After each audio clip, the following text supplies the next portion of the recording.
Hello বন্ধুরা, তোমরা সবাই কেমন আছো? আশা করি তোমরা সবাই ভালো আছো, সুস্থ আছো। আবারও একটা নতুন হেলথ টিপসের ভিডিও নিয়ে আমি তোমাদের সামনে চলে এলাম।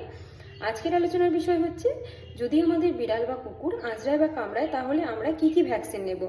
আমাদের জন্য সবার জন্য জরুরি কিন্তু টিটেনাস টক্সয়েড, যেটা 0.5 ml, এটা সবাইকেই নিতে হবে।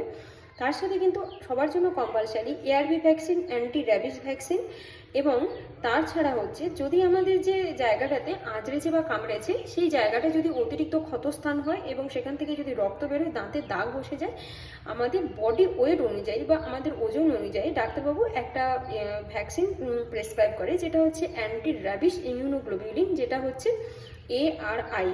এটা হচ্ছে 40 ইন্টারন্যাশনাল ইউনিট পার কেজি ও বডি ওয়েট অনুযায়ী আমাদের কিন্তু নিতে হবে। এইগুলোর জন্য হচ্ছে মাস্ট, এই ইঞ্জেকশনগুলো আমাদেরকে অবশ্যই নিতে হবে।